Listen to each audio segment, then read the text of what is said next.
I feel absolutely delighted to be speaking on behalf of the American Chamber of Commerce in Kosovo and to be representing a significant portion of Kosovo's private sector and which has significant impact at the same time on Kosovo's economy. I have prepared opening remarks, which is a very rare occasion in my particular case, but out of respect for the organizers and also to meet the strict timeline requirements. So we are living in extraordinary times, and extraordinary times require both intelligent measures and extraordinary measures at the same time as well. But more importantly, they require collaboration and dialogue, comprehensive dialogue, as is the case now here with us.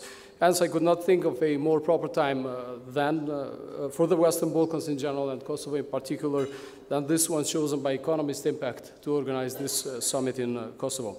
Crisis after crisis have marked our last 3 decades, and unfortunately, they are not likely to end. And ironically, I guess new crises may emerge in the coming days, weeks, and months. We have experienced some unprecedented developments over this period that have shaken our systems, models, and patterns of behavior at an extensive level. Nevertheless, they have tested our resilience and economic decision-making capabilities as well. Mistakes were made, weaknesses were identified, and glitches in the system were uncovered. Opportunities were missed, and hopefully lessons were learned as well.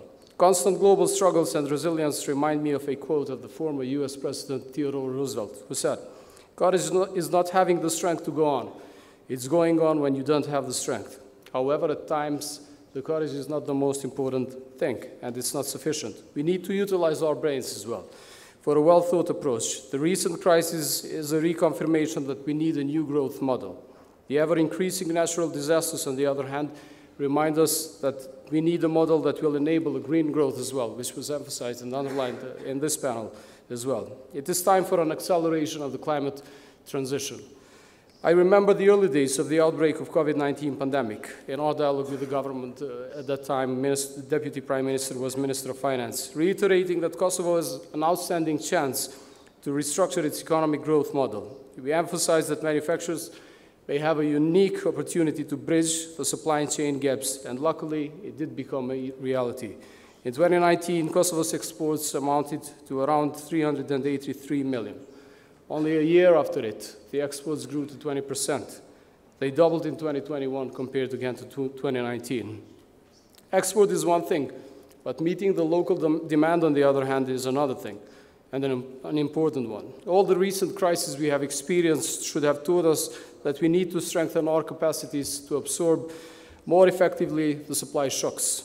The current disruptions should catalyze change, and innovation should be at the core of these efforts.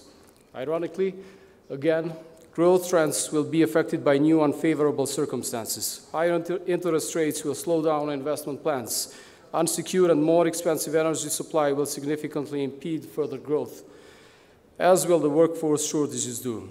The latter triggers the need for more flexible foreign labor policies. In general, Kosovo, and as a matter of fact, many other countries, need redesigned industrial policies to further support and develop their manufacturing capabilities. We cannot lose the momentum, despite how dark the prospects may look. In February, Kosovo's Energy Regulatory Office, and I know the people of ERO are here, refrained from increasing energy tariffs for businesses, taking it into account a recommendation of Kosovo's government, a decision that was greeted by the representatives of the private sector. I hope we will be able to sustain this no increased tariff for businesses approach in the coming or during the next revision of tariffs as well. Higher electricity bills will mean higher price of consumer goods,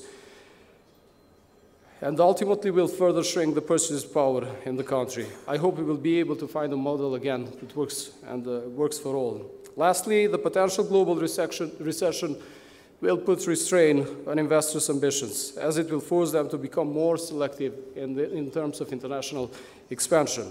Kosovo and other Western Balkan countries need to unleash their creativity, and at the same time, they need to be more generous in terms of what they offer to foreign direct investors. And lastly, but not least importantly, the countries of this region should find the way to strengthen their partnership to eliminate barriers to trade and cooperation and promote free flow of people, goods, services, and capital. Thank you very much for your attention.